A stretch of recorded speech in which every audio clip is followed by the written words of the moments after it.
deep in the hinterlands, to the greatest metropolis on Earth. They came to reclaim the glory they once knew. Welcome to GNN, the global news network. Tell us about the new head honcho. Linda Jackson is a winner. Linda Jackson, how are you, my friend? This is Linda. Oh, black. Black. Black. Hey guys, Lucas here again for another movie review. Today we're going to be talking about the new highly anticipated sequel that was 9 years in the making, Anchorman 2: The Legend Continues. Anchorman 2 starts off a couple of years after the first film, and it's basically Ron Burgundy gets fired from his job at the San Diego news station and eventually gets an offer to be a part of the world's first 24-hour news station. And when he hears of this, he starts to get the whole team together to try to take on the new job in New York. Anchorman is probably my favorite Will Ferrell movie, and Ron Burgundy is my favorite Will Ferrell character, and that's probably because I think it's the only character in all of Will Ferrell's movies, or at least his comedies, where I don't feel like I'm watching Will Ferrell, even though it is similar to pretty much other roles that he's played.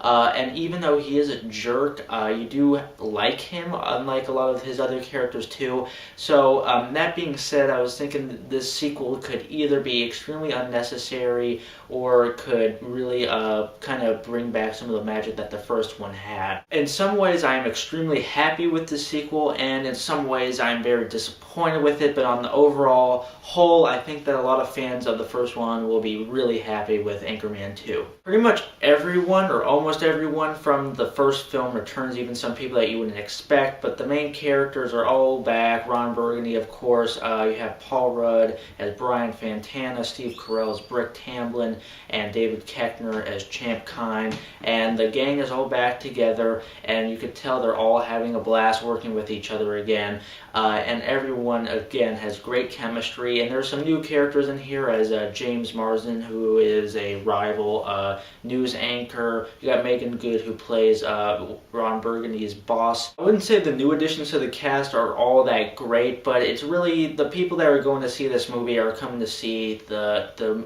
news team from the first film, so I don't think any of the other people will be a distraction or take away from the film. And while the film is, of course, extremely silly, as Anchorman movies are, this film does have a little bit of social commentary and is a little bit smarter than it appears to be, and it really makes fun of the fact that news nowadays is more superficial, and we don't really report on stuff that is important anymore. We just focus on news that people want to hear to distract them from the stuff that they don't want to hear. So I think that in some ways this film is more clever than the first, and in some ways it dumbs it down. But you probably don't care about, the hidden messages or the social commentary in this movie. You just want to know if it's funny. And I gotta say, for the first hour of this movie, I was laughing pretty much consistently through it. There was times where I was tearing up laughing, and there has been some of the biggest laughs I've had this whole year. And it basically, in a long time, just in a movie theater, have I laughed this hard.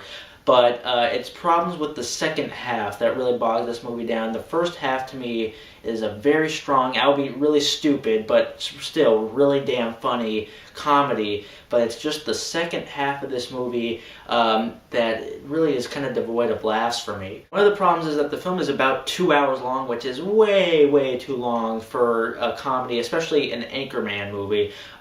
There is a point halfway through the movie where the story kind of takes a detour, and really from there on the movie never gains the momentum that it had for the first hour or so. And I think that if they cut a lot of these subplots out, they would have been extremely fine, because a lot of them were just nonsensical, and I would be fine with that if they were funny, but they were just there to really add to the running time to this thing. Another aspect I was a little bit disappointed with is I feel like the returning characters here, such as Paul Rudd and David Koechner and Steve Carell, near the middle of the movie they're kind of pushed more to the background. They do give Brick more stuff to do than he did in the first film. Like, he has a subplot with Kristen Wiig's character that was actually really funny in this movie, but a lot of the other times they were kind of forgotten about, and I wish they had a little bit more camaraderie together like they did in the first film. So unfortunately the film is extremely uneven, but I will say for the first hour or so this film had me crying, laughing. It was extremely hilarious.